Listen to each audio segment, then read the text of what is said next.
그날 아침 평양 하늘은 유난히 조용했습니다. 조용하다는 건 늘 좋은 뜻이 아니었습니다. 저희 근무지 스피커에서 금속을 굽는 듯한 소리가 먼저 터졌습니다. 전부문 즉시 비상근무 전환. 그 한 문장이 끝나기도 전에 건물 전체가 숨을 멈추는 느낌이 들었습니다.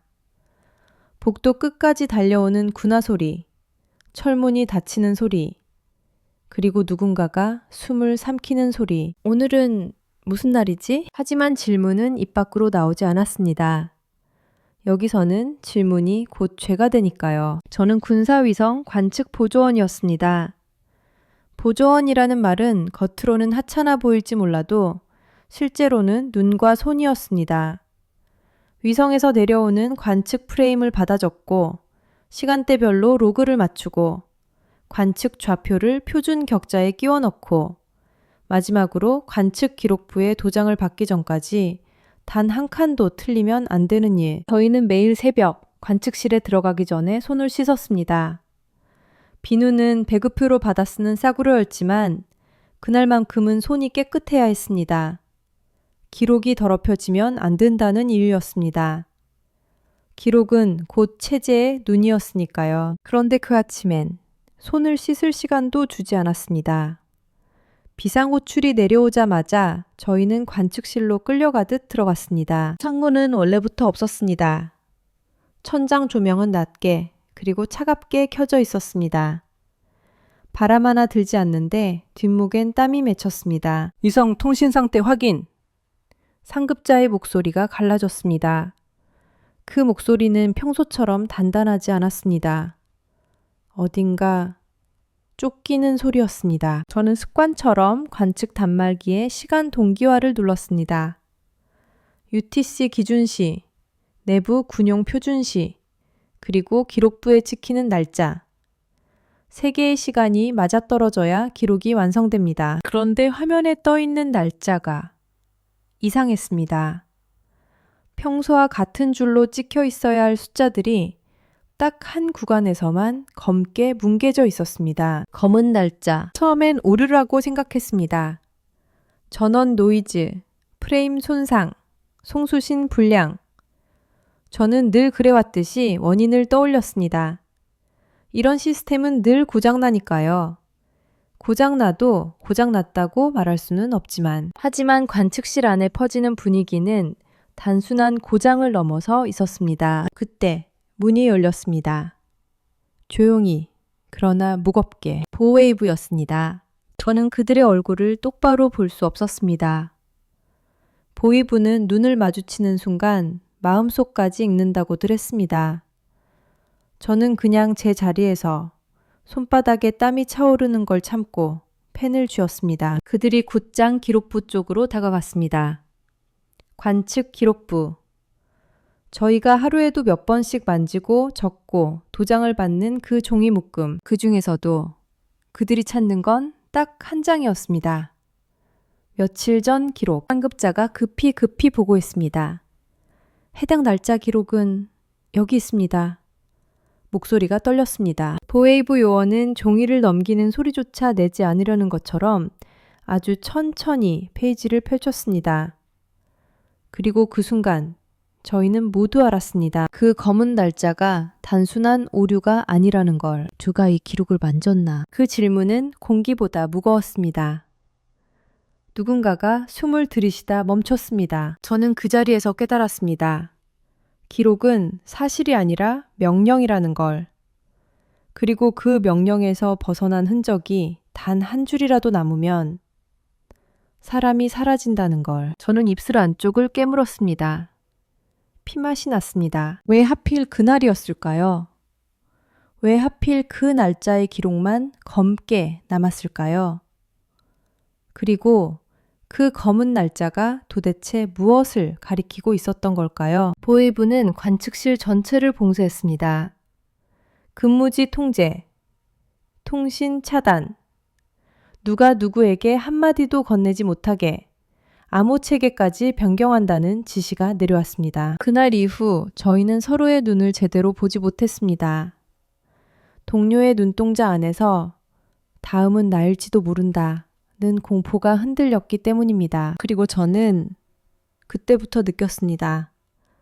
이 비상사태는 국가를 위한 비상이 아니라 누군가를 잡기 위한 비상이라는 걸. 그 누군가가 혹시 저일 수도 있다는 걸. 오늘 이야기는 여기까지 하겠습니다. 끝까지 지켜봐 주세요.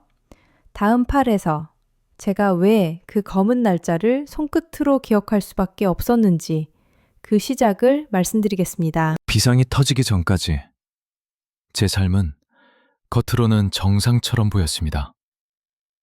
정확히 말하면 정상인 척 하는 법을 배운 삶이었습니다. 저는 늘 같은 시간에 일어났습니다. 새벽 공기가 아직 검은색일 때, 집안은 차가웠고 이불 속에서도 어깨가 굳어 있었습니다. 난방은 마음대로 켤 수 없었습니다.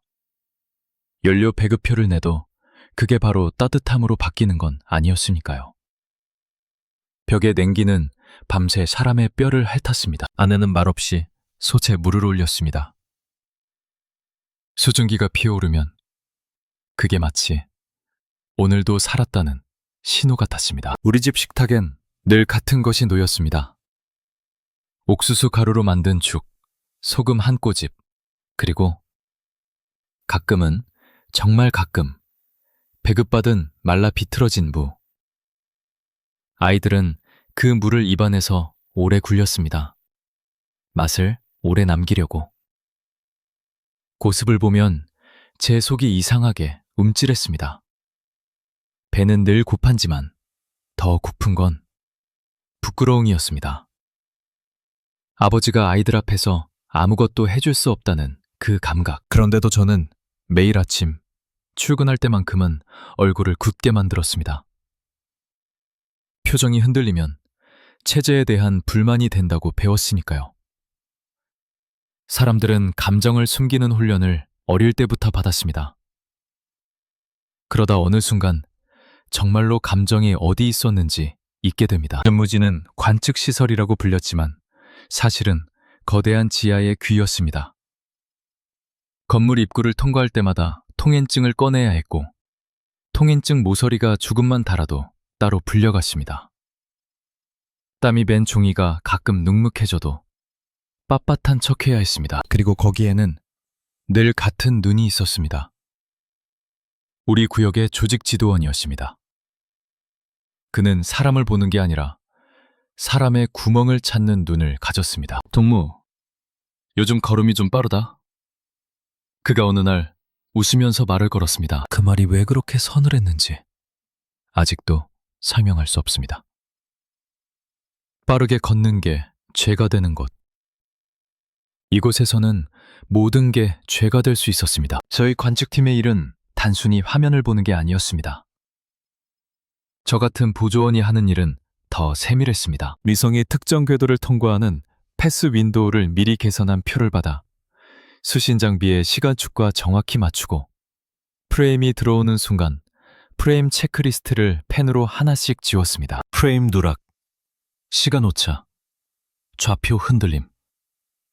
단 한 줄이라도 틀리면 그건 곧 사상 문제로 둔갑했습니다. 기술 오류가 아니라 충성 오류로요. 그래서 저는 손끝이 늘 굳어 있었습니다.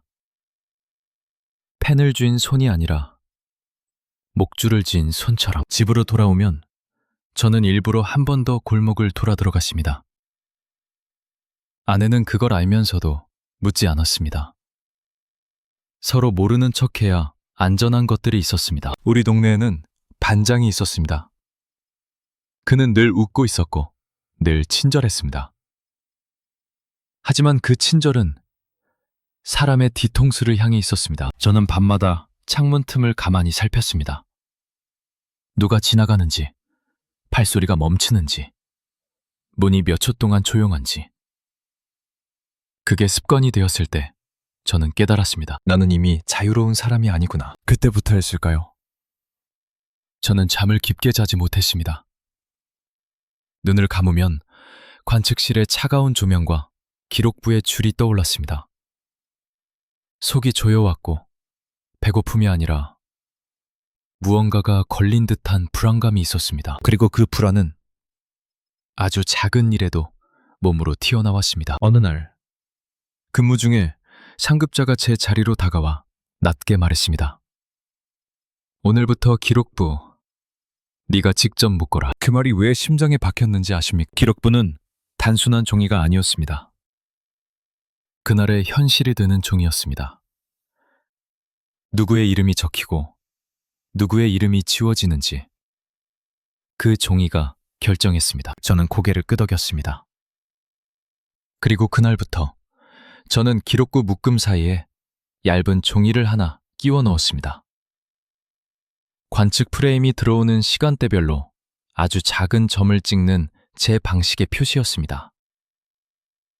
다른 사람은 알아채지 못하지만 제 손은 그 점을 기억했습니다. 그런데 어느 날 제가 찍어둔 점 하나가 사라져 있었습니다. 누가 만진 걸까요?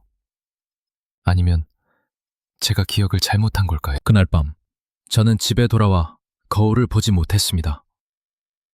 내 얼굴이 아니라 내 죄를 볼 것 같아서요. 그리고 저는 조용히 생각했습니다. 이곳에서 기록은 신보다 무겁다. 내 손끝이 언젠가 나를 죽일 수도 있다. 그 불길한 예감은 아직 말도 못한 채 아주 얇은 얼음처럼 제 발밑에 깔려 있었습니다. 그 작은 어긋남은 정말 사소한 것처럼 시작됐습니다. 사람은 큰 사건보다 작은 균열에서 먼저 무너집니다. 그날도 저는 평소처럼 관측실로 들어갔습니다. 문 앞에서 신발의 먼지를 털고 통행증을 꺼내고 몸을 곧게 세웠습니다. 관측실 안은 늘 같은 냄새가 났습니다. 금속, 먼지, 오래된 전선 피복이 달궈질 때 나는 묘한 냄새. 저는 자리에 앉아 수신 장비의 상태표를 확인했습니다. 전압 안정, 안테나 각도, 수신 감도, 그리고 마지막으로 기록부 옆에 놓인 프레임 수신 확인표. 그 확인표에는 제가 매일 손으로 그어 넣는 작은 표시가 있었습니다. 그날의 하늘이 제대로 내려오고 있는지, 그걸 사람의 손으로 다시 한번 증명하는 표시. 그런데 그날은 펜을 잡기 전부터 이상했습니다. 관측실 뒤쪽에서 누군가 계속 기침을 했습니다. 2번, 3번. 그런데 그 기침이 단순한 감기 소리가 아니었습니다. 마치 신호처럼 규칙적이었습니다. 분무! 제 옆자리 동료가 아주 작은 목소리로 불렀습니다. 삼부로 물어돌부들. 주치요, 상어도 기저부등 추말본글 내거 가침 추말 번호가 내거 초동하답니다. 제 옆자리 동료가 아주 작은 목소리로 불렀습니다. 종무, 제 옆자리 동료가 아주 작은 목소리로 불렀습니다. 저건 프리저문이다. 축전조, 음종료, 비연금이다. 저는 눈만 움직였습니다. 고개를 돌릴 수 없었습니다. 관측실에는 카메라가 없어도 카메라 같은 시선이 있었습니다. 동료가 입술을 거의 움직이지 않고 말했습니다. 오늘 기록부 담당 바뀌었다. 그 한마디가 제 목젖을 찔렀습니다. 기록부 담당은 마음대로 바뀌지 않습니다. 바뀐다는 건 누군가가 문제가 되었다는 뜻이니까요. 저는 숨을 조용히 내쉬었습니다. 그리고 아주 자연스럽게 기록부 쪽을 봤습니다. 거기에는 낯선 손이 닿아 있었습니다. 보웨이브 요원은 아니었습니다. 하지만 보위부의 냄새가 나는 사람이었습니다. 서류철을 잡는 방식이 달랐습니다. 관측팀 사람들은 종이를 다루는 손이라면 그 사람은 종이를 검문하는 손이었습니다. 그가 기록부 페이지를 넘길 때마다 종이가 울었습니다. 그 소리가 이상하게도 비명처럼 들렸습니다. 너. 갑자기 상급자가 제 이름을 부르지 않고 좌노로 불렀습니다. 너죠? 천리점한다. 너로는 전부든 전전 나도 주말만. 너 참보금 너. 상보금은 오른 총각고 누나. 뭐. 갑자기 상급자가 제 이름을 불었습니다. 너. 갑자기 상급자가 제 이름을 불었습니다. 너, 갑자기 상급자가 제 이름을 불렀습니다. 너, 갑자기 상급 의문어, 단어로 불렀습니다. 잠깐 나와.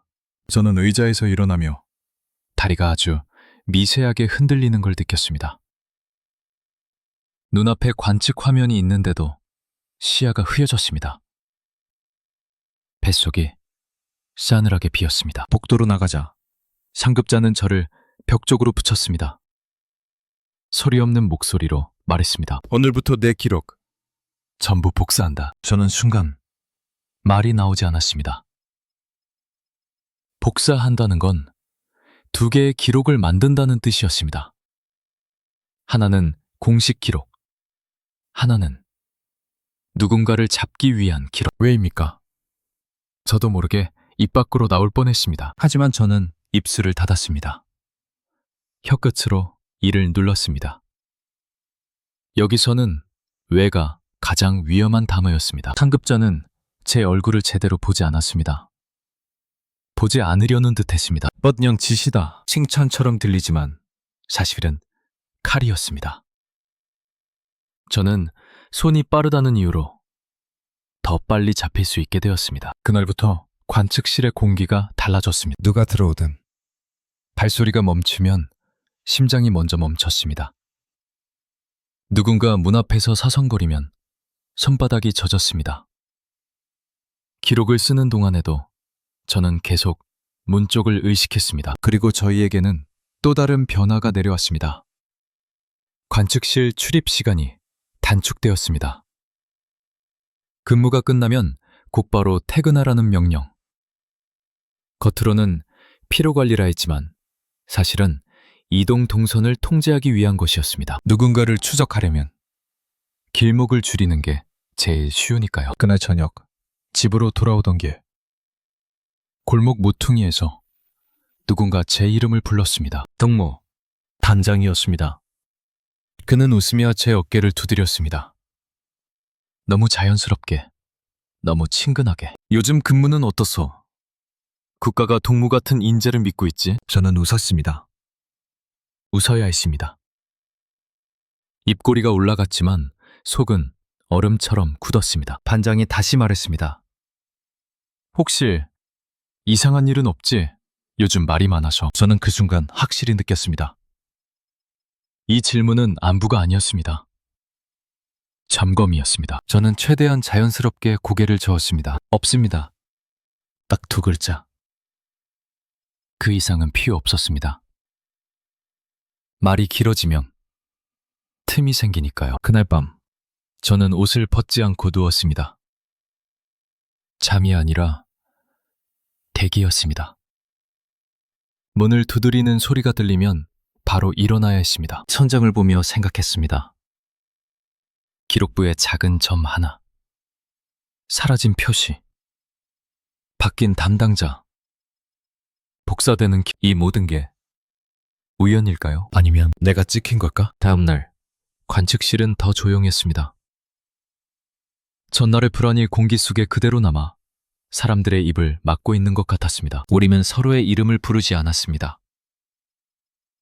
눈을 마주쳐도 표정을 읽지 않았습니다. 눈에 뭔가 담기는 순간 그게 약점이 되니까요. 저는 평소처럼 기록부를 꺼내려 했지만 그날은 기록부가 이미 책상 위에 놓여 있었습니다. 누군가 먼저 손을 댄 흔적이 있었습니다. 서리철 끈이 평소보다 더 단단히 묶여 있었습니다. 그리고 그 끈의 매듭이 제가 묶는 방식이 아니었습니다. 저는 손끝을 숨겼습니다. 손끝이 떨리면 안 됐습니다. 기록을 쓰는 사람의 손이 흔들리면 그 흔들림이 곧 심리 문제로 기록될 테니까요. 그때 관측실 문이 열렸습니다. 한 사람이 들어왔습니다.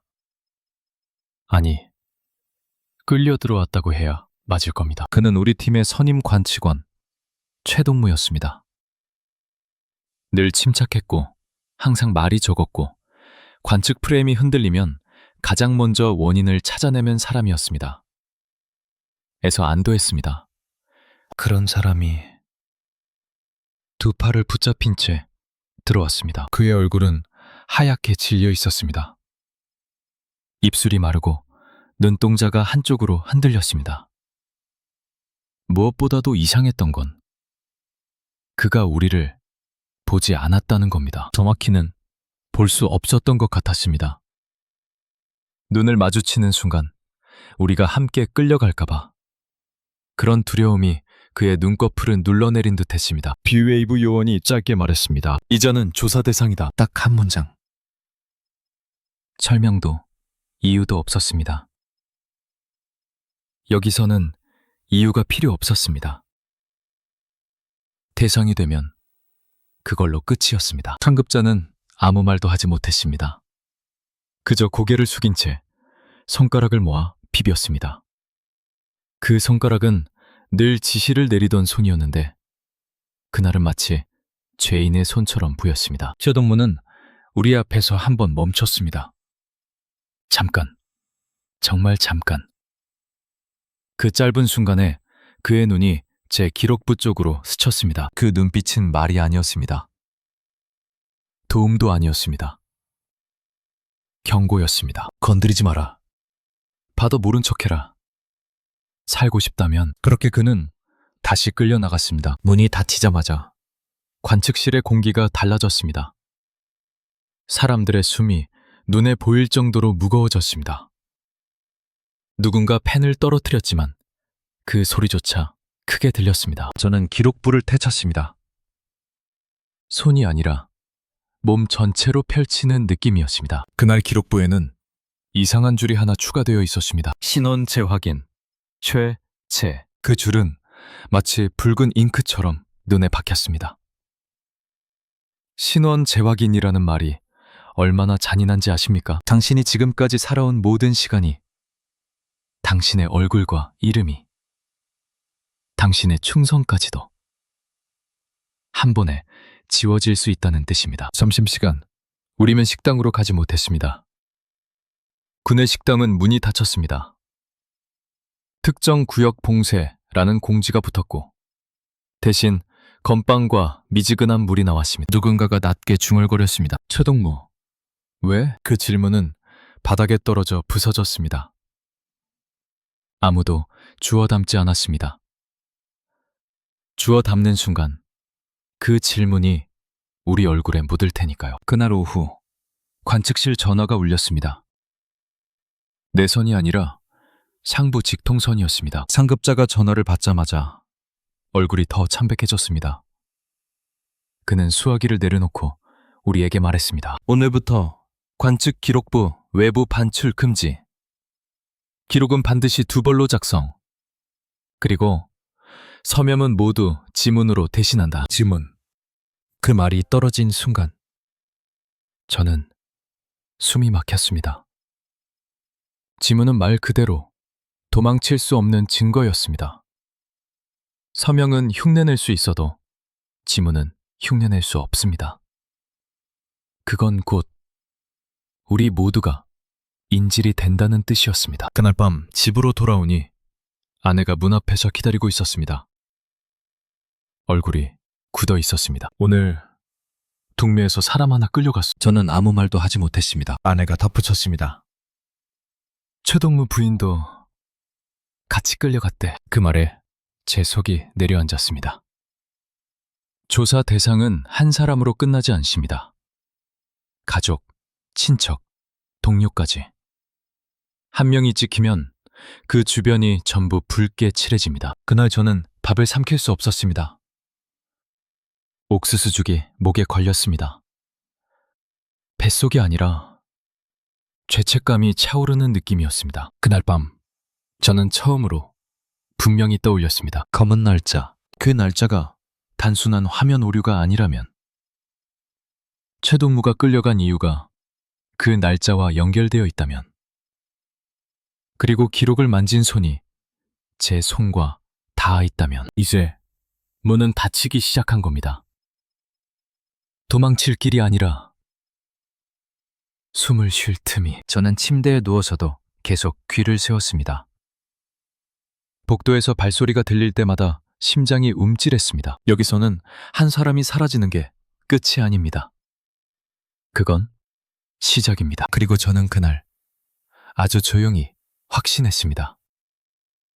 이제 보이부가 우리를 사람으로 보지 않는다는 걸. 그들은 기록 속에 오차로 보기 시작했다는 걸. 그 오차가 다음은 누구일까요? 그 뒤로 저는 사람을 보는 방식이 달라졌습니다. 표정을 보지 않았습니다. 목소리를 듣지 않았습니다. 대신 발소리를 들었습니다. 숨이 끊기는 순간을 들었습니다. 누군가 복도에서 멈춰서면 그게 내 문 앞인지 옆집 문 앞인지조차 확인하기 전에 심장이 먼저 얼어붙었습니다. 관측실에서도 마찬가지였습니다. 어느 날부터인가 출근길에 들어서는 첫 관문에서 통행증을 2번 확인하기 시작했습니다. 예전엔 손에 들고 눈으로 훑는 정도였는데 이제는 통행증을 빼앗듯 가져가 빛에 비춰보고 번호를 소리내 읽고 대조표에 체크까지 했습니다. 모든 통행증 전수검사. 그 말이 붙은 공지는 종이 한 장이었지만 우리의 목을 감는 끈처럼 느껴졌습니다. 법무는 단순히 서류를 보는 게 아니었습니다. 그들의 눈은 통행증을 보면서 사람의 얼굴을 찔렀고 사람의 얼굴을 보면서 마음속을 훑었습니다. 저는 그때부터 통행증을 꺼낼 때 손가락 각도까지 신경 썼습니다. 너무 빨리 꺼내면 준비했다가 되고 너무 늦게 꺼내면 숨긴다가 됩니다. 여기선 타이밍이 죄의 형태를 결정했습니다. 그리고 또 하나가 바뀌었습니다. 관측시설 내부 이동이 제한되었습니다. 관측실, 기록실, 장비창고, 그 사이를 오가던 짧은 복도에도 임시 차단봉이 세워지고 통과할 때마다 담당자 이름을 적어야 했습니다.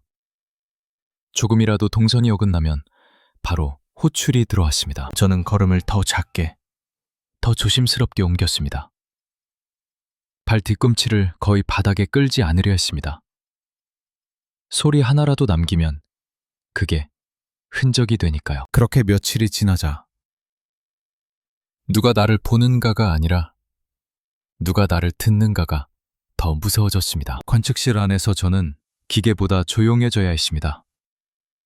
숨을 들이쉬는 횟수조차 셌습니다. 그런데 아이러니하게도 제가 그렇게 조용해질수록 더 분명히 보였습니다. 그들이 원하는 건 침묵이 아니라 균열이었으니까요. 그날 오후 저는 상급자의 호출을 받았습니다. 관측실 뒤편, 기록 보관 압력, 좁은 공간. 상급자는 제게 서류 한 장을 내밀었습니다. 저는 순간 손끝이 차가워졌습니다. 자기 비판서, 그 종이 위에는 빈칸들이 줄지어 있었습니다. 언제, 어디서, 무엇을, 왜. 그리고 마지막 칸에는 늘 같은 문장이 기다리고 있었습니다. 사상적 동요가 있었는가? 저는 종이를 받는 손이 굳는 걸 느꼈습니다. 자기 비판서는 쓰는 순간부터 이미 죄가 됩니다. 죄가 있어야 쓰는 글이니까요. 상급자는 눈을 피한 채 말했습니다. 형식이다. 그냥 무난하게 써. 무난하게. 큽니까? 어떻게 자기를 안전하게 부숩니까? 저는 고개를 끄덕였습니다. 고개를 끄덕이는 게 삶의 기술이 된 세상이었습니다. 그날 밤 저는 집에서 그 종이를 펼쳤습니다. 아내는 아이들을 먼저 재웠습니다. 그리고 제 옆에 앉아 말없이 종이를 바라봤습니다. 당신 뭘 잘못했어? 아내의 목소리는 작았지만 칼처럼 얇았습니다. 아무것도. 저는 그렇게 말했지만 스스로도 믿지 못했습니다. 아내는 제 손을 잡았습니다. 손바닥이 얼음 같았을 겁니다. 그녀는 한참을 말하지 않다가 아주 조용히 물었습니다. 지금 당신이 보고 있는 하늘이 우리를 죽일 수도 있는 거야? 저는 대답할 수 없었습니다. 대답하는 순간 그것이 진실이 되니까요. 다음날 관측실에서 저는 처음으로 시선이라는 물체를 보았습니다. 낯선 인물이 제 뒤에서 오래 서 있었습니다. 기록을 쓰는 손의 속도를 패센스입니다. 그는 아무 말도 하지 않았습니다. 말이 없다는 게 더 끔찍했습니다. 침묵은 항상 보이부 쪽에 있었으니까요. 저는 관측 기록부에 특정 줄을 적을 때마다 평소엔 자동으로 움직이던 손이 걸리는 걸 느꼈습니다. 특히 그 문제의 날짜가 포함된 주간 기록. 그 페이지 근처로 손이 다가가면 손목 안쪽이 경련처럼 굳었습니다. 저는 그때 깨달았습니다. 그들은 이미 누가 범인인가를 찾는 게 아니었습니다. 그들은 누구를 범인으로 만들 것인가를 정해놓고 그에 맞는 흔적을 모으고 있었습니다. 그리고 그 흔적을 만들기 가장 쉬운 사람은 그 기록을 다루는 사람, 늘 손으로 시간을 맞추는 사람, 늘 틀리면 안 되는 사람, 저 같은 보조원이었습니다. 그날 오후 관측실 출입문 앞에서 제가 신발끈을 묶는데 누군가 옆에서 낮게 속삭였습니다. 동호, 조심해. 그 목소리는 제 팀원이었습니다. 하지만 목소리의 끝이 너무 떨려서 누군지 확신할 수 없었습니다. 저는 고개를 들지 않았습니다. 고개를 드는 순간 그 말이 공모가 되어버릴까봐. 그리고 그날 저녁 관측시설을 나서는 순간 저는 등 뒤에서 느꼈습니다. 누군가가 따라온다. 걸음의 간격이, 숨의 리듬이 내 것과 겹친다. 저는 일부러 발걸음을 늦췄습니다. 그도 늦췄습니다. 제가 멈추자 그도 멈췄습니다. 그때 제 안에서 한 문장이 아주 조용히 떠올랐습니다. 나는 이제 보이지 않는 끈에 묶였다. 집 문을 열기 전 저는 한 번 더 뒤를 돌아봤습니다. 골목은 어두웠고 사람은 보이지 않았습니다. 그런데도 저는 확신했습니다. 그들이 나를 보고 있다. 아니, 이미 내 안까지 들어와 있다. 이제 남은 건 하나였습니다. 내가 스스로 무너지기 전에. 그들이 내 이름을 기록부에서 지워버리기 전에 어떤 선택을 해야 한다는 것. 그 선택은 영웅처럼 결심해서 내려진 게 아니었습니다. 오히려 아주 비참하게, 아주 현실적으로 밀려난 끝이었습니다. 그날도 저는 관측실에서 기록을 정리하고 있었습니다. 손끝이 기억하던 루틴대로 시간대별 프레임을 맞추고 좌표를 표준 격자에 끼워 넣고 마지막으로 관측 기록부의 모서리를 정확히 정렬했습니다. 저희 기록부는 종이로만 존재하지 않았습니다. 관측 기록부 원본과 별도로 매일 마지막 근무자가 탄소지 복사본을 만들었습니다. 잉크가 비치지 않게 손바닥으로 종이를 덮고 눌러가며 그 과정이 조금만 삐뚤어져도 기록 훼손이라고 찍혔습니다. 그런데 그날은 복사본을 만들려고 기록부를 펼치는 순간 한 장이 제 손에 달라붙었습니다. 정확히는 종이 사이에 얇은 봉투가 끼워져 있었습니다. 저는 숨을 멈췄습니다. 관측실에서는 끼워 넣기 자체가 불가능합니다. 페이지는 매일 실로 묶이고 매듭엔 봉인 도장이 찍힙니다. 그 봉인이 깨지면 그날부터 사람의 인생이 깨집니다. 그런데도 그 봉투는 거기 있었습니다. 저는 본능적으로 손끝으로 봉투 가장자리를 더듬었습니다. 누군가의 손이 닿았던 자국, 그리고 그 안쪽에서 종이가 아주 미세하게 울었습니다. 보조원 동무. 저는 거의 반사적으로 봉투를 기록부 안쪽으로 밀어넣었습니다. 너무 빠르지도 너무 느리지도 않게. 몸은 가만히 있는데 손끝만 살아남으려 몸부림쳤습니다. 뒤를 돌아보니 낯선 조사원이 서 있었습니다. 보위부인지 합동조인지 구분이 안 되는 얼굴. 그들은 늘 그랬습니다. 정체를 숨기며 사람을 무너뜨렸습니다. 오늘은 기록이 많지? 그가 웃으며 물었습니다. 저는 고개를 끄덕였습니다. 입안이 바짝 말랐습니다. 그는 제 손을 봤습니다. 펜을 쥔 손, 기록부를 넘기는 손. 그 손이 떨리기를 기다리는 사람처럼. 날짜. 그가 갑자기 말했습니다. 검게 찍힌 날짜 말이야. 제가 숨을 들이쉬는 소리가 제 귀에는 폭발처럼 들렸습니다. 오류였습니까? 저는 겨우 한 문장만 뱉었습니다. 말끝을 낮추고 최대한 아무 감정도 담지 않으려 했습니다. 그는 대답 대신 제 눈을 오래 들여다봤습니다. 그 눈빛은 질문이 아니라 구멍을 찾는 칼끝이었습니다. 오류라면 좋겠지. 그 말이 끝나자 그는 아무 일도 없다는 듯 돌아섰습니다. 그리고 관측실 문이 닫혔을 때 저는 그제야 손바닥에 고여있던 땀이 기록부 모서리에 번지는 걸 느꼈습니다. 그날 근무가 끝났고 모두가 빠져나간 뒤 저는 혼자 기록실에 남아야 했습니다. 상급자가 지시했습니다. 너 오늘은 끝까지 정리해. 끝까지. 그 말은 늘 위험했습니다. 저는 숨을 고르고 기록부를 다시 펼쳤습니다. 그리고 그 봉투를 꺼냈습니다. 봉투 안에는 단 한 장의 종이가 있었습니다.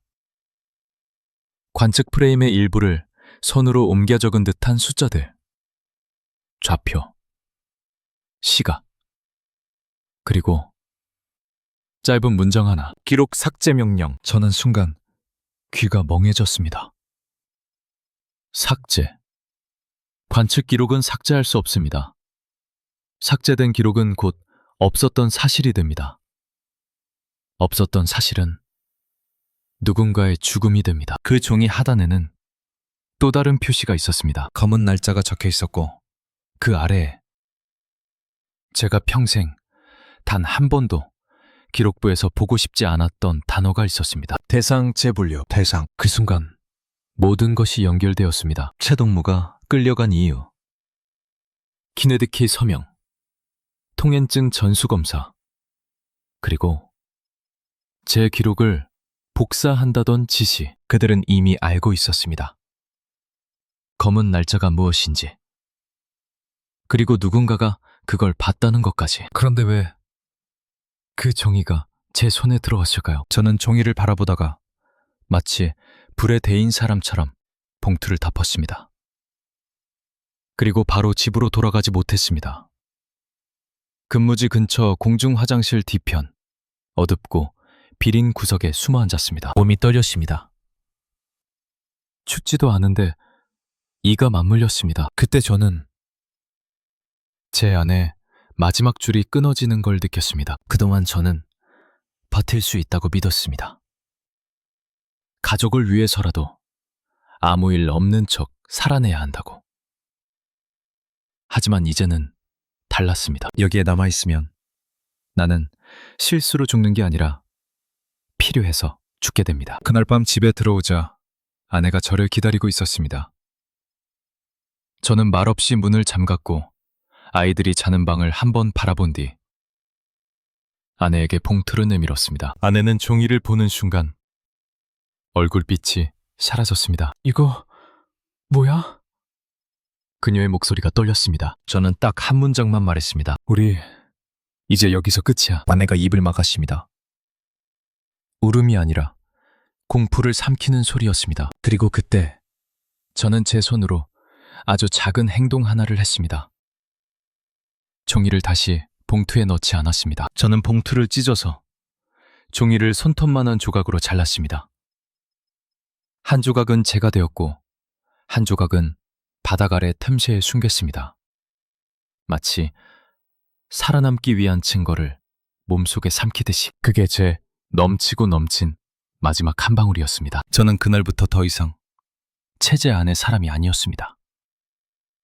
숨은 쉬고 있어도 이미 바깥으로 밀려난 사람이었습니다. 그리고 제 아내는 단 하나의 문장만 남았습니다. 지금 떠나지 않으면 우리 가족이 함께 사라진다. 그날 이후 세상은 갑자기 좁아졌습니다.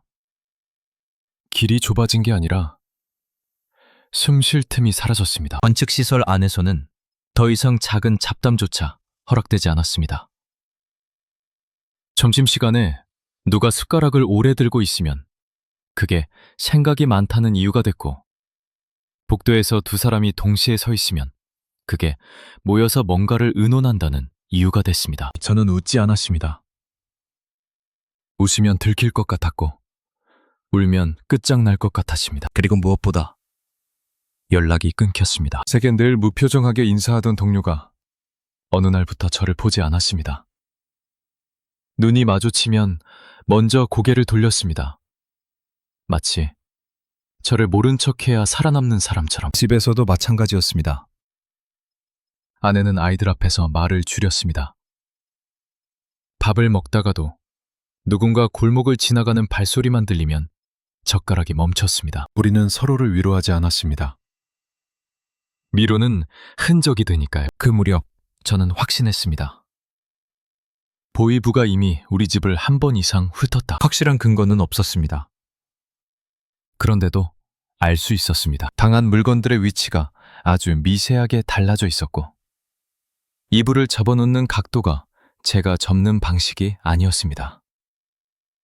그리고 가장 결정적인 건 라디오 뒤쪽 먼지가 한 번 닦인 듯 흔적이 남아 있었습니다. 저는 그날 밤 라디오를 손대지 않았습니다. 대신 가슴을 손으로 눌렀습니다. 심장이 너무 크게 뛰어서 벽 너머까지 들릴 것 같았습니다. 그때 아내가 속삭였습니다. 당신, 우리 정말 나가야 돼? 저는 대답 대신 아내 손을 꽉 잡았습니다. 손가락 끝이 얼어 있었습니다. 우리는 이미 알고 있었습니다. 이 질문은 가고 싶냐가 아니라 살고 싶냐라는 뜻이라는 것. 하지만 문제는 하나였습니다. 어떻게? 저 같은 관측 보조원이 혼자 길을 뚫을 수는 없습니다. 여기서 국경은 철조망이 아니라 사람이 지키고 있으니까요. 그래서 저는 위험한 이름을 떠올릴 수밖에 없었습니다. 그렇고 국경 근처에서 물건을 옮기고 사람을 옮기고 소문을 옮기는 사람들. 그 이름을 떠올리는 순간부터 저는 이미 도박판 위에 올라간 셈이었습니다. 연결고리는 뜻밖에도 가까웠습니다. 예전에 관측 장비 부품을 바꿔 끼우던 날, 외부에서 들어온 수리 인력 중 한 명이 있었습니다. 그는 작업 도중 귓속말처럼 한마디를 던졌습니다. 동무, 세상은 여기만 있는 게 아니야. 그 말은 너무 위험해서 저는 그 자리에서 아무 반응도 하지 못했습니다. 하지만 그 한마디가 제 안에서 오래 썩지 않고 남아 있었습니다. 저는 며칠을 망설인 끝에 그가 남기고 간 담뱃갑 속 종이를 떠올렸습니다. 번호가 아니었습니다. 짧은 암호 같은 말, 가로등 3번 아래 파란 천. 저는 마음속으로 수백 번 되뇌었습니다. 틀리면 죽습니다. 맞아도 죽을 수 있습니다. 그날 밤 저는 근무를 마치고 일부러 다른 골목으로 돌아갔습니다. 통행증 검사 이후라 이동이 제한된 상황이었지만 오히려 그런 때는 공무 동선처럼 보이는 게 중요했습니다. 저는 관측실에서 쓰던 낡은 사료 가방을 들고 마치 야근 자료를 옮기는 사람처럼 걸었습니다. 가로등 3번. 그 아래에 정말로 파란 천이 묶여 있었습니다. 너무 평범해서 더 무서웠습니다. 저는 그 앞을 그냥 지나쳤습니다. 2번, 3번, 그리고 4번째. 파란 천이 바람에 흔들리는 순간 뒤에서 낮은 목소리가 들렸습니다. 동무, 늦었어. 그는 수리 인력이 아니었습니다. 완전히 다른 얼굴이었습니다. 하지만 눈빛만큼은 같았습니다. 사람을 값으로 보는 눈빛. 따라와. 그는 짧게 말했고 저는 아무 말도 하지 않았습니다. 말은 증거가 됩니다.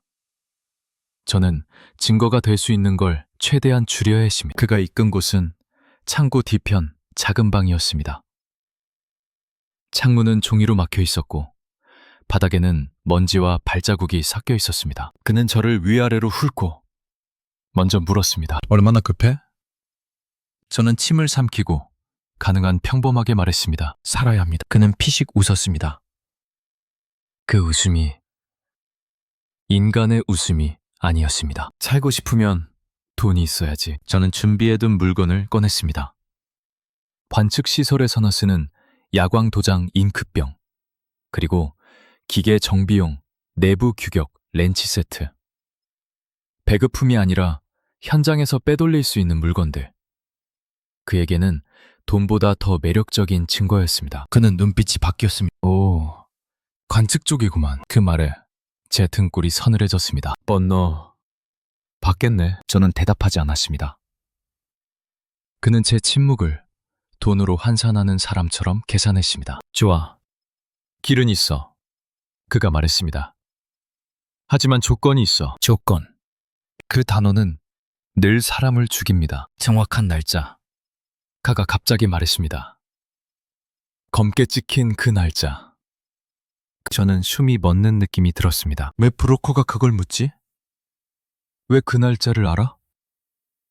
이건 단순히 탈출을 돕는 사람이 할 질문이 아니었습니다. 저는 순간 알았습니다. 이 사람은 두 얼굴이다. 밖으로는 브로커. 안으로는 누군가의 주. 저는 바로 일어설 뻔했습니다. 하지만 몸이 말을 듣지 않았습니다. 여기서 도망치면 집으로 추적이 들어옵니다. 도망쳐도 끝입니다. 그는 제 얼굴을 보고 천천히 말했습니다. 걱정 마. 나도 네 편이야. 근데 네가 가진 건 여기서 값이 커. 나도 살아야 하거든. 그 순간 제 머릿속이 하얘졌습니다. 내가 팔리고 있다. 아직 아무것도 시작하지도 않았는데 저는 억지로 웃는 척했습니다. 배운 대로 살아남는 표정을 만들었습니다. 기억이 정확하지 않습니다. 그는 제 말을 믿지 않았습니다. 그의 눈은 이미 결론을 내린 눈이었습니다. 그럼 매일 그가 말했습니다. 내일 밤 다시 만나. 그때는 정확히 기억해와. 저는 고개를 끄덕였습니다. 그리고 그 방을 나오는 순간 제 발밑이 꺼지는 것 같았습니다. 집으로 돌아오는 길. 저는 일부러 사람들 사이를 뚫고 걸었습니다. 뒤에 누가 붙어 있는지 확인하기 위해서. 그리고 붙어 있었습니다. 멀리서. 아주 멀리서. 같은 속도. 같은 멈춤. 같은 방향. 그날 밤 아내에게 말했습니다. 우린 시간이 없어. 아내가 입술을 떨며 물었습니다. 브로커, 믿을 수 있어? 저는 한참을 침묵하다가 마치 죄를 인정하듯 낮게 말했습니다. 아니. 그 한 글자가 방안을 찢었습니다. 그때 저는 결심했습니다. 우리는 누군가의 도움을 받는 게 아니라 누군가의 이빨 사이를 빠져나가야 한다고. 저는 그날 밤 관측실에서 쓰던 작은 수첩을 꺼냈습니다. 그 안에는 제가 손끝으로만 기억해 두었던 것들이 있었습니다. 근무 교대 시간, 검문 패턴, 조명 꺼지는 순서, 통행증 검사 담당자의 습관, 그리고 마지막으로 브로커가 요구한 것과 연결된 단 하나의 신호. 검은 날. 저는 수첩을 불빛에 비춰보며 속으로 물었습니다. 내가 살기 위해 무엇을 버려야 할까? 그리고 누구를 믿지 말아야 할까? 그날 밤 저는 조용히 준비했습니다. 돈이 아니라 이동할 수 있는 몸을. 그리고 내일 밤 그 브로커를 다시 만나기 전에 한 가지를 먼저 해야 했습니다. 그가 나를 팔기 전에 내가 먼저 길을 바꿔야 했습니다. 다음 날 아침 함양은 더 차가워졌습니다. 날씨 때문이 아니었습니다. 도시 전체가 입을 다문 것처럼 조용해졌습니다. 근무지로 가는 길목마다 병력이 늘었습니다. 원래도 검문은 많았지만 그날은 야간 검문 강화 공지가 낮부터 붙어 있었습니다. 낮에도 밤처럼 사람을 세웠고 밤에는 더 이상 사람이 아니라 그림자를 잡는 느낌이었습니다. 관측시설 앞에서는 또 다른 변화가 기다리고 있었습니다. 출입문 위에 걸려있던 안내판이 사라지고 대신 붉은 글씨가 붙었습니다. 특정구역 봉쇄. 그 문장을 보는 순간 저는 무릎이 조금 풀렸습니다. 이건 단순한 조사가 아니었습니다. 이미 전시에 가까운 통제였습니다. 관측실로 들어가자 상급자는 말도 없이 저희를 한 줄로 세웠습니다. 그리고 책상 위에 얇은 종이 묶음을 내던졌습니다. 오늘부터 기록은 이 양식으로만 한다. 기존 기록, 재확인 들어간다. 재확인. 는 게 아니라 원하는 기록으로 맞추는 과정. 그리고 그 가운데 저를 향한 눈이 있었습니다. 낯선 조사원이었습니다. 어제 제 뒤에서 오래 서 있던 그 사람. 그는 제 이름을 부르지 않았습니다. 대신 제 직책을 불렀습니다. 관측 보조원. 그 한 단어가 저를 사람에서 기능으로 만들었습니다. 그날 오후 저는 단독으로 호출을 받았습니다. 관측실이 아니라 기록 보관실 옆에 작은 공간. 문이 닫히자마자 공기가 달라졌습니다. 말할 수 없는 곳의 공기였습니다. 조사원은 제 앞에 의자를 놓고 앉혔습니다. 그리고 아무 말 없이 종이 한 장을 밀어줬습니다. 제가 너무도 익숙한 종이었습니다. 관측 프레임 로그, 시간대별 수심표, 그리고 그 검은 날짜가 찍힌 페이지. 그는 종이를 가리키며 말했습니다. 이날 네가 손댔지. 저는 숨을 천천히 내쉬었습니다. 이곳에서는 숨도 조심해야 합니다. 숨을 빨리 쉬면 떨린다고 하고 숨을 천천히 쉬면 계산한다고 합니다. 저는 늘 기록합니다. 제가 겨우 내뱉은 말이었습니다. 그가 고개를 끄덕였습니다. 맞아. 넌 늘 기록하지. 그러니까 넌 봤을 거야. 그때 저는 확실히 깨달았습니다. 이들은 이미 결론을 가진 채 제 앞에 앉아 있었습니다.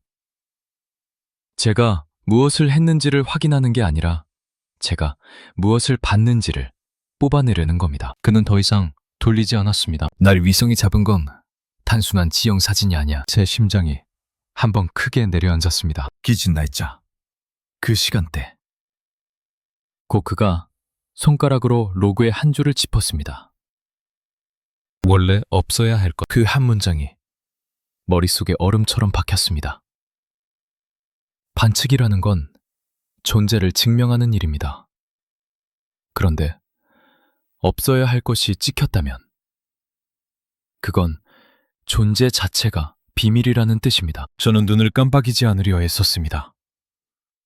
눈을 깜빡이면 마음이 흔들린다고 배웠으니까. 조사원은 낮게 말했습니다. 신형 이동식 발사대. 그리고 장비 반출 흔적. 그 순간 제 몸속이 텅 비었습니다. 발사대, 반출, 관측 기록. 그러니까 검은 날짜는 단순한 시스템 오류가 아니라 국가가 숨기고 싶은 이동의 흔적이었고 그걸 기록부에서 지우려 했던 겁니다. 그럼 최동무는? 그는 그걸 본 사람이라서 사라진 걸까요? 아니면 지우는 작업에 끼어들었다가 찍힌 걸까요? 조사원은 제 얼굴을 뚫어지게 보며 물었습니다. 너 그 기록을 어디까지 옮겨 적었어? 누구에게 말했어? 저는 고개를 저었습니다. 아무에게도 말한 적 없습니다. 그 말이 진실이었어도 그들은 믿지 않을 겁니다. 그들이 믿는 건 사실이 아니라 필요입니다. 조사원은 의자를 조금 앞으로 끌었습니다. 쇠다리가 바닥을 긁는 소리가 제 귓속을 찢었습니다. 왜 삭제 명령이 너한테 들어갔지? 그 질문에서 저는 숨이 멎었습니다. 그들도 알고 있었습니다. 봉투가 존재했다는 것을, 그 봉투가 제 기록부에서 나왔다는 것을. 그러면 누군가가 일부러 제 손에 쥐어준 겁니다. 너를 찍겠다고. 저는 그 순간 깨달았습니다. 브로커가 제게 검은 날짜를 물었던 이유도 우연이 아니었을 가능성이 높았습니다. 모든 줄이 하나로 이어지고 있었습니다. 저는 줄 위에 매달려 있었습니다. 그날 저녁, 관측시설은 사실상 봉쇄 상태가 됐습니다. 통신 차단 공지가 붙었고 외부 전화는 끊겼고 내부 암호 체계까지 바뀌었습니다. 창급자는 멍한 얼굴로 말했습니다. 이제 다들 집에도 조심히 가라. 그 말이 얼마나 공허했는지. 집으로 가는 길조차 이미 감시 경로였는데 저는 관측실을 나오며 마지막으로 기록부를 봤습니다. 그 검은 날짜는 여전히 거기 있었습니다. 검게, 지워지지 않게. 그날 밤 아내에게 말했습니다. 우리가 가진 비밀이 너무 커졌어. 아내는 입술을 깨물었습니다. But 우리를 죽이려고 하겠지? 저는 대답하지 못했습니다. 대답하는 순간 그 말이 현실이 되니까요. 하지만 마음속에서는 이미 확실했습니다. 이제 이건 탈출이 아니라 생존을 위한 탈출이었습니다. 그리고 다음 단계는 분명했습니다. 브로커와의 약속 장소로 가되 그가 만든 길이 아니라 제가 만든 길로 빠져나가야 했습니다. 그렇지 않으면 우리는 검은 날짜처럼 조용히 지워질 겁니다. 그날부터 저는 시간을 다른 방식으로 보기 시작했습니다. 시계가 아니라 검문 주기로 시간을 쪼갰습니다.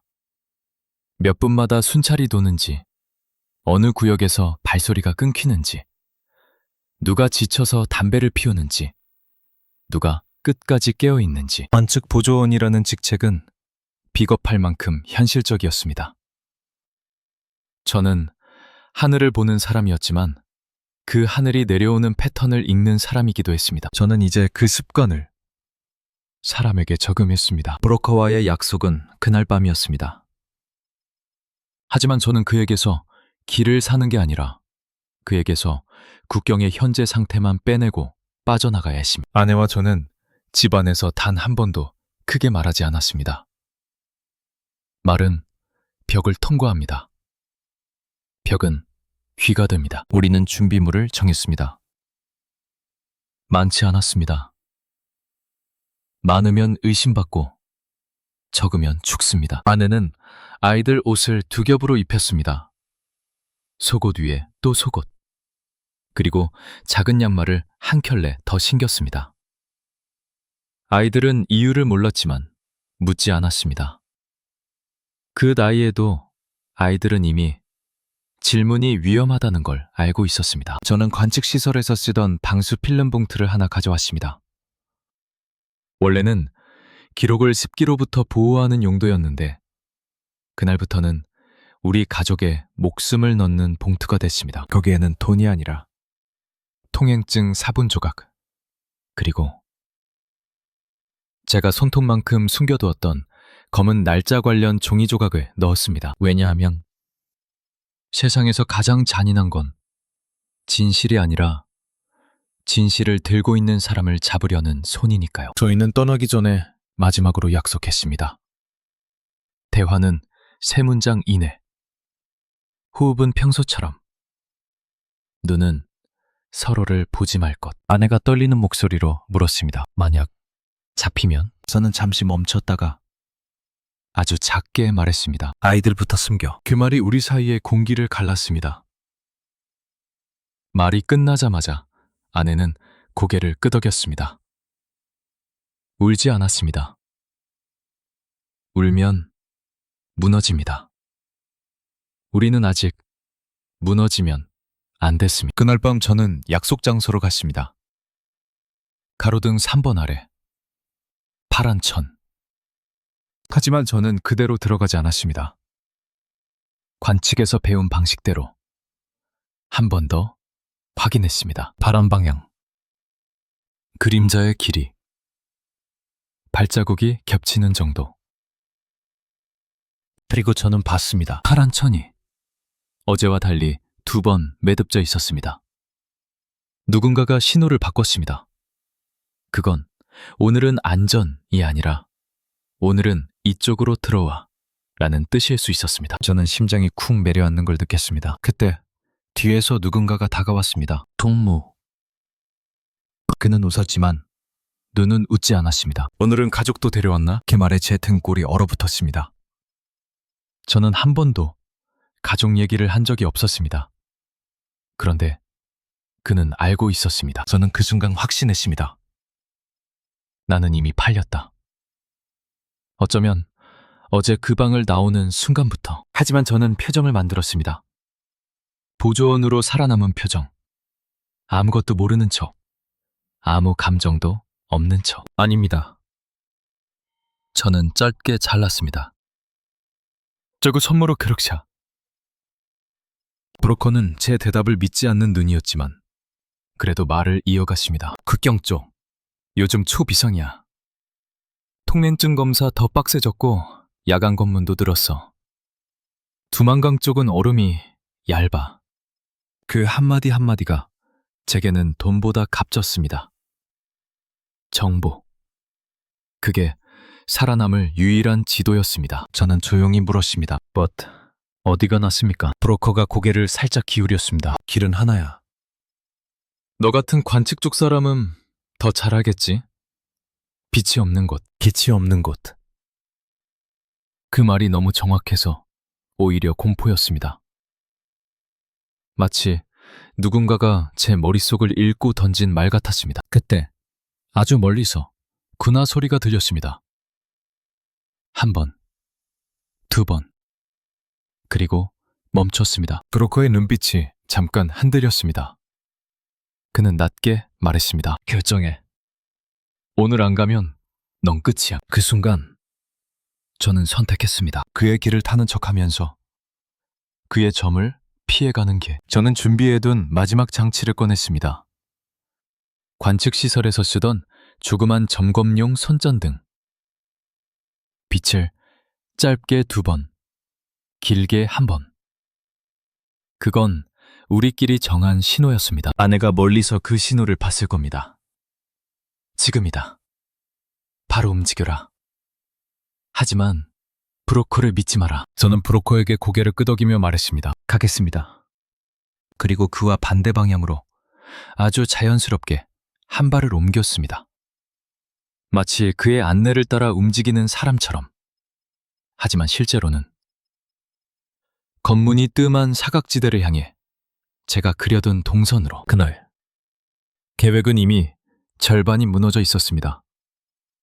브로커는 믿을 수 없었고 추적은 시작됐고 국경은 얇은 얼음처럼 흔들렸습니다. 그런데도 저는 알았습니다. 이제 돌아갈 수 없다. 남아있으면 삭제됩니다. 떠나면 살아남을 가능성이 있습니다. 그리고 그 밤 우리 가족은 마침내 집이라는 감옥에서 첫 번째 문을 열었습니다. 그 밤의 공기는 이상하게 무거웠습니다. 눈에 보이지 않는데 피부에 닿았습니다. 마치 누군가가 손바닥으로 목덜미를 눌러잡고 있는 것처럼. 우리는 집을 떠난다기보다 집에서 빠져나왔다는 말이 맞았습니다. 아내는 아이들을 앞에 세우지 않았습니다. 뒤에 세웠습니다. 앞에 세우면 앞에서 무슨 일이 벌어질지 모르니까요. 뒤에 있으면 제가 먼저 맞을 수 있으니까요. 우리는 골목을 3번 꺾었습니다. 같은 길로 돌아가면 추적이 붙습니다. 그래서 저는 관측실에서 배운 방식대로 움직였습니다. 직선은 위험하다. 반복은 죽음이다. 불규칙만이 살아남는다. 아이들은 숨도 크게 쉬지 않았습니다. 발소리가 나지 않게 발바닥 전체로 땅을 눌러 걸었습니다. 그 작은 몸이 그렇게 조심스러울 수 있다는 게 저는 마음이 아팠습니다. 그 애들은 태어나서 단 한 번도 마음껏 뛰어본 적이 없었을 겁니다. 우리는 첫 번째 관문을 지나야 했습니다. 내부 감시를 뚫는 단계.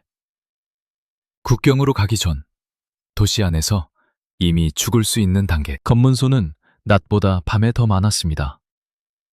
야간 검문 강화는 말이 아니라 현실이었습니다. 군인들은 추웠고 피곤했고 그래서 더 예민했습니다. 피곤한 사람은 이유 없이 사람을 때립니다. 이었습니다. 저는 공무 동선을 흉내냈습니다. 서류 가방을 들고 걸음을 일정하게, 고개를 숙이지도 들지도 않게. 검문병이 손을 들어 세웠습니다. 통행증. 저는 주머니에서 통행증을 꺼냈습니다. 종이가 마치 쇠처럼 무거웠습니다. 검문병은 통행증을 손전등으로 비추고 얼굴을 비추고 다시 종이를 비췄습니다. 그 짧은 순간 제 머릿속에서는 1초, 2초, 3초. 검문병이 물었습니다. 왜 이렇게 늦게 다녀? 저는 한 문장만 준비해 두었습니다. 관측 기록 정리 때문에 호출을 받았습니다. 거짓말이 아니었습니다. 하지만 진실도 아니었습니다. 여기서는 그 사이가 살아남는 공간입니다. 검문병은 제 얼굴을 오래 봤습니다. 그리고 뒤에 서 있는 아내와 아이들을 봤습니다. 그 순간 아내가 아주 작게 기침했습니다. 의도한 게 아니었을 겁니다. 하지만 그 소리는 이 밤에 너무 선명했습니다. 검문병의 눈빛이 바뀌었습니다. 가족이 왜 여기 있어? 그 질문에 제 속이 꺼졌습니다. 준비하지 못한 질문. 예상 외 변수. 저는 잠깐 숨을 삼키고 말끝을 낮추며 대답했습니다. 집이 근처입니다. 검문병은 한참을 침묵했습니다. 그 침묵 사이로 바람이 지나갔습니다. 바람 소리가 아니라 칼날 소리 같았습니다. 그러다 그는 통행증을 돌려주며 말했습니다. 가. 그 한 글자가 얼마나 무거웠는지. 저는 다리가 풀릴 뻔했습니다. 우리는 그 순간 첫 번째 문을 통과했습니다. 두 번째 단계는 더 잔인했습니다. 도시를 벗어나 국경 쪽으로 가는 길은 허가 없이는 사실상 불가능했습니다. 그래서 우리는 기차를 택하지 않았습니다. 버스도 택하지 않았습니다. 공식 이동 수단은 기록이 남습니다.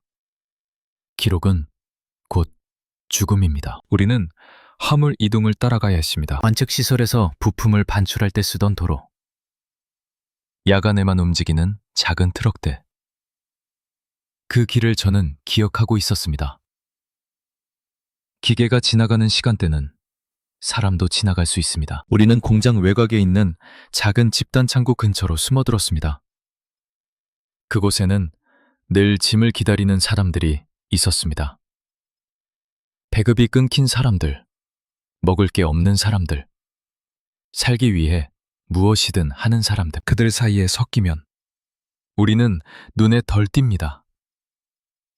하지만 동시에 누구든 우리를 팔 수도 있습니다. 저는 그곳에서 마지막으로 하늘을 봤습니다. 별이 보이지 않았습니다. 구름 때문이 아니라 두려움이 시야를 덮었기 때문이었습니다. 그때 멀리서 차량 엔진 소리가 들렸습니다. 트럭 한 대가 천천히 다가왔습니다.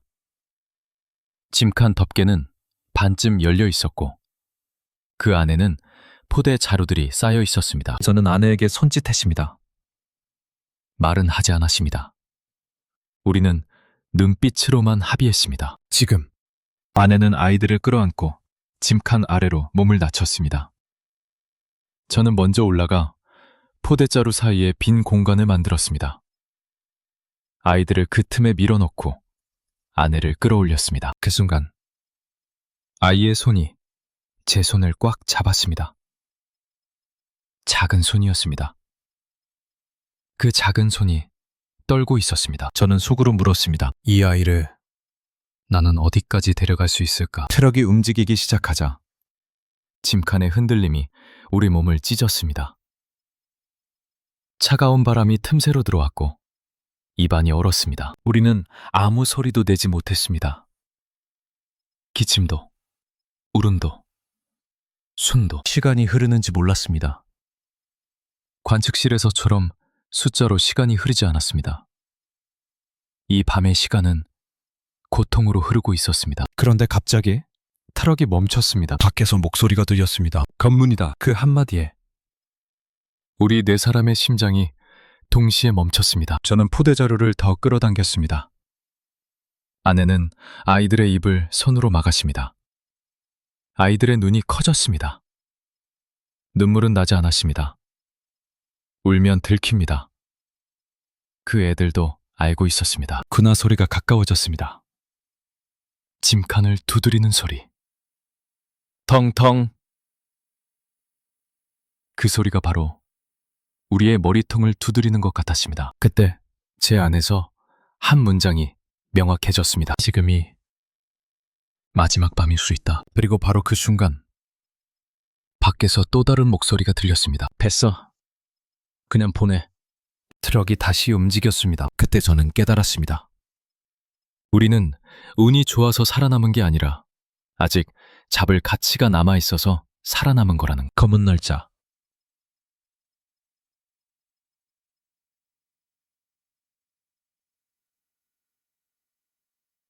그것들이 우리를 차리고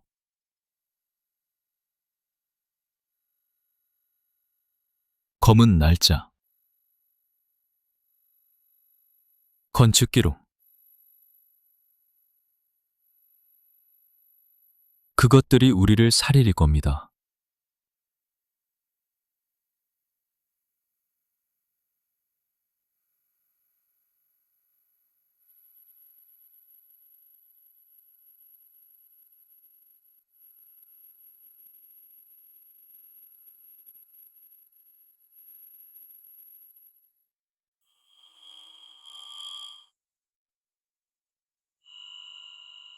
검은 날짜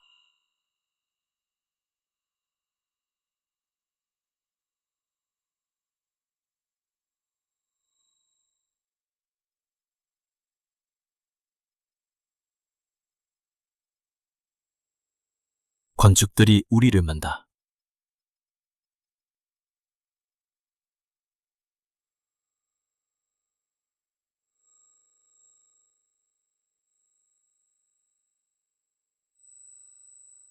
관측기로 미담 우리를 가지금 봅니다. 군적들이 우리들 죽일 겁니다.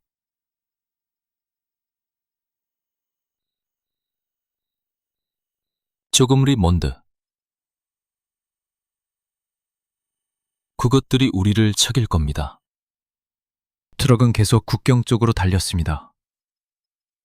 바람이 더 날카로워졌습니다.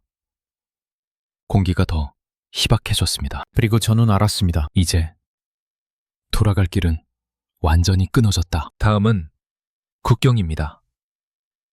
그리고 그 국경은 트럭이 멈춘 곳은 지도에도 제대로 표시되지 않는 변들이었습니다.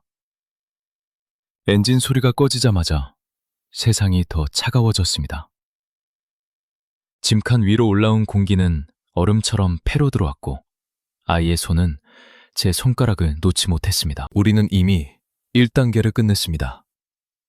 도시 안 감시망을 빠져나와 기록이 남는 이동수단을 피하고 화물 흐름에 섞여 국경 방향으로 밀려온 것.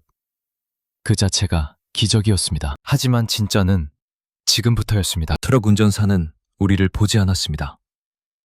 보려 하지 않았습니다. 그도 살아야 했으니까요. 그는 단지 짐칸 덮개를 살짝 열어주고 짧게 말했습니다. 내려. 여기서부터는 너희 발이다. 저는 먼저 내려 땅을 밟았습니다. 발바닥이 얼어붙는 느낌이었고 눈은 얕게 깔려 있었지만 밑은 질척했습니다. 물이 얼었다 녹은 흔적. 그것은 국경 근처의 냄새였습니다. 우리는 한 줄로 움직였습니다.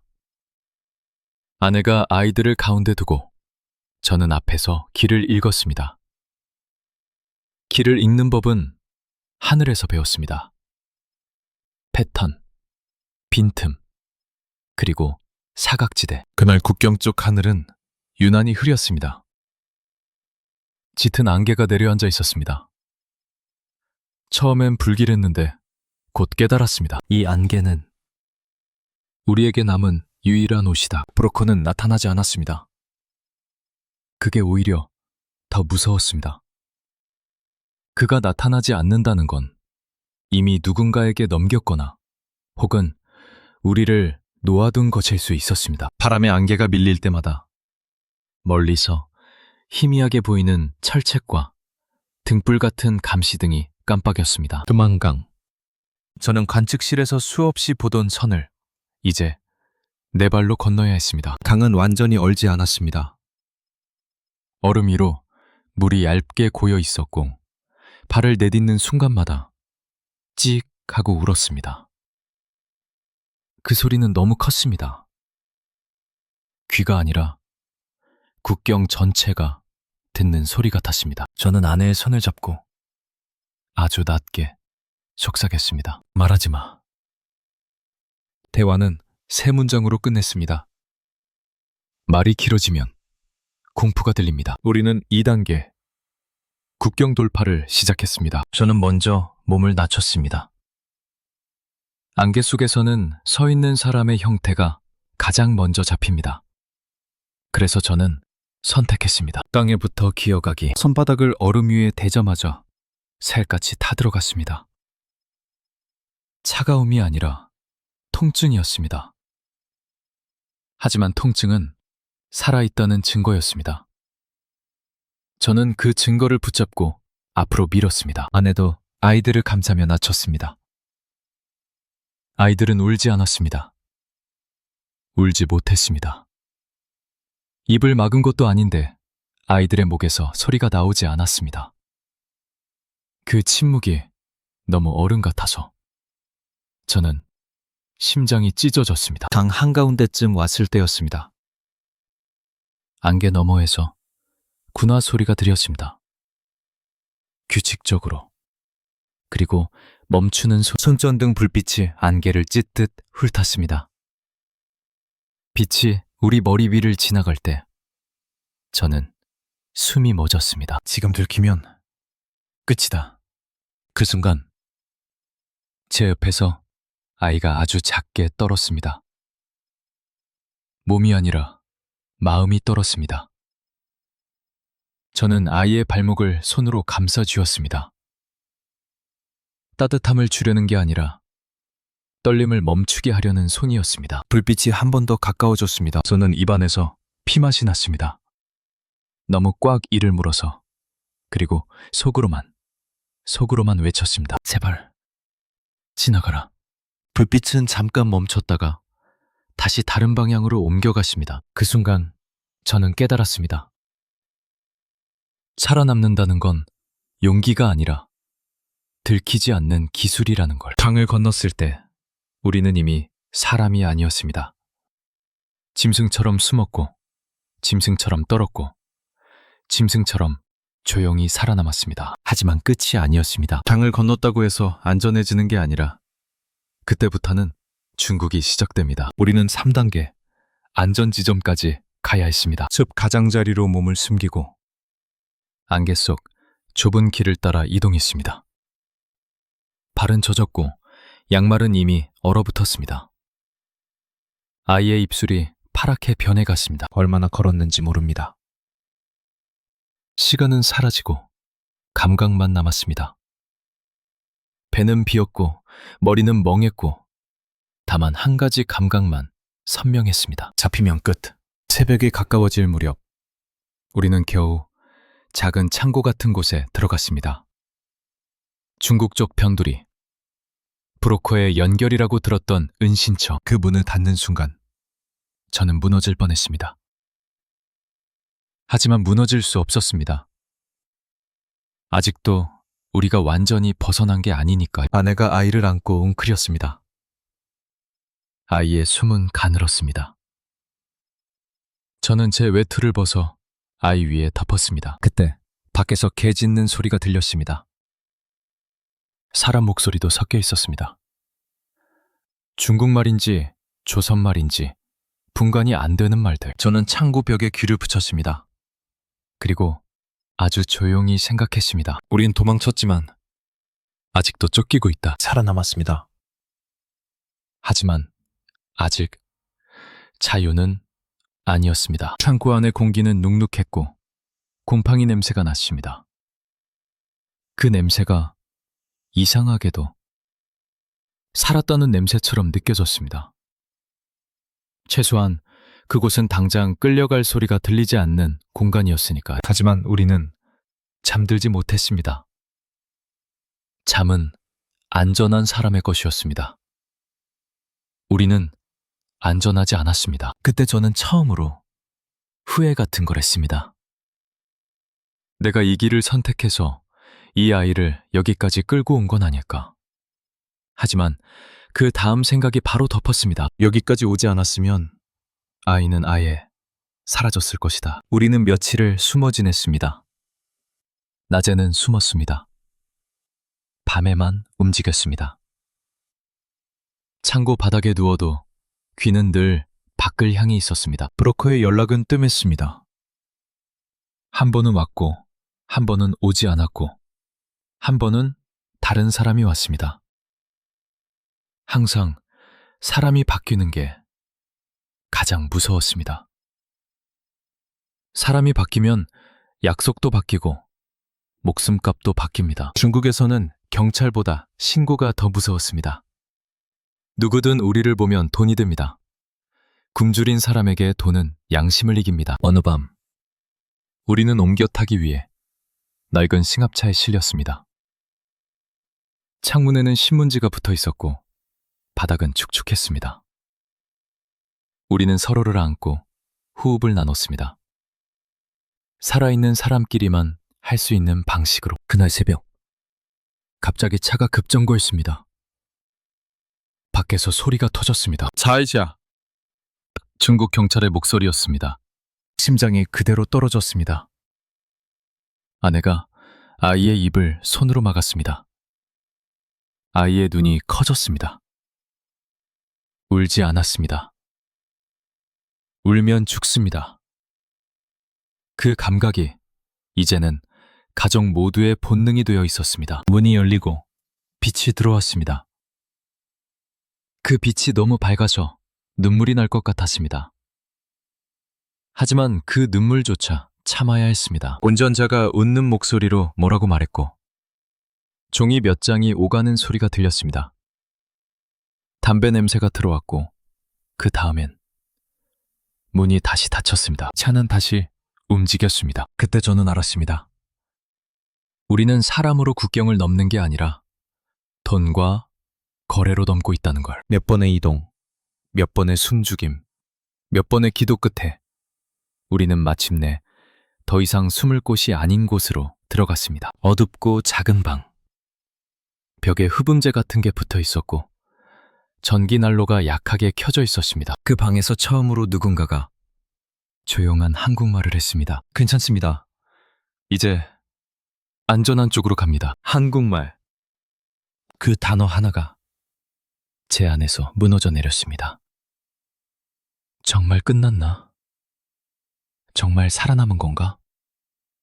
아직도 함정이면 어떡하지? 저는 그 말조차 믿지 못했습니다. 믿으면 배신당할까봐. 믿는 순간 경계가 풀릴까. 그리고 그날 이후 시간은 빠르게 지나갔습니다. 어느 순간 우리는 더 이상 중국 땅을 밟지 않았고 어느 순간부터는 이름 대신 번호로 불렸습니다. 마침내 문 하나를 통과했을 때 낯선 공기와 함께 한 문장이 들렸습니다. 여긴 대한민국입니다. 그 순간 저는 울지 않았습니다. 아니, 울 수가 없었습니다. 기쁨이 먼저 오지 않았습니다. 대신 이상하게도 몸이 굳었습니다. 손끝이 얼었고 목구멍이 막혔고 가슴이 텅 비었습니다. 아내는 바닥에 주저앉았습니다. 아이들은 아무 말도 하지 못한 채 주변을 둘러봤습니다. 형광등, 흰 벽, 깨끗한 바닥. 너무 깨끗해서 오히려 비현실이었습니다. 그 뒤로 우리는 하나원을 거쳐 교육을 받았습니다. 규칙이 있는 건 여전히 같았지만 그 규칙은 우리를 죽이기 위해 존재하지 않았습니다. 처음으로 버튼을 눌러 불을 켜봤을 때 저는 한참을 멍하니 빛을 바라봤습니다. 빛은 누군가의 허락을 기다리지 않았습니다. 그게 너무 낯설어서 손이 떨렸습니다. 마트에서 물건을 고를 때 아내는 한참을 서 있었습니다. 무언가를 고르는 일이 이렇게 어려운 줄 우리는 몰랐습니다. 하지만 제일 힘든 건 밤이었습니다. 밤이 되면 저는 다시 관측실로 돌아갔습니다. 차가운 조명 아래 기록부의 줄이 끝없이 펼쳐지고 그 가운데 검은 날짜가 꿈속에서도 지워지지 않았습니다. 저는 가끔 아주 사소한 소리에도 몸이 움찔했습니다.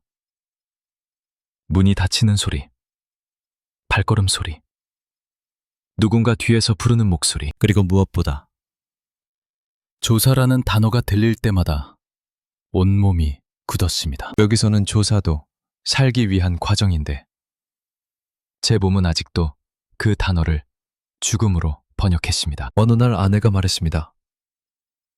정말 조용히, 정말 담담하게. 여긴 아이가 뛰어도 되는 곳이래. 그 말에 저는 아무 대답도 못했습니다. 그냥 아이를 바라봤습니다. 아이는 조심스럽게 바닥을 딛더니 천천히 뛰기 시작했습니다. 처음엔 한 걸음, 그 다음엔 두 걸음. 그리고 어느 순간 아이는 웃었습니다. 그 웃음이 너무 낯설어서 저는 숨이 멎는 줄 알았습니다. 그날 저는 처음으로 깨달았습니다. 우리가 여기 온 이유는 정치도, 복수도, 영광도 아니었습니다. 지금도 저는 가끔 밤에 깹니다. 검은 날짜가 떠오르기 때문이 아니라 그날 강 위에서 들었던 찍 하는 얼음 소리 때문입니다. 그 소리는 아직도 제 귀에 남아 있습니다. 하지만 이제는 그 소리 뒤에 또 다른 소리가 함께 붙어 있습니다. 아이의 웃음, 얼음 위를 기어가던 밤이 끝나고 마침내 우리는 땅 위에서 숨을 쉬고 있습니다. 그리고 저는 오늘도 조용히 대교입니다. 기록은 지워질 수 있어도 사람이 살아남은 사실은 지워지지 않는다.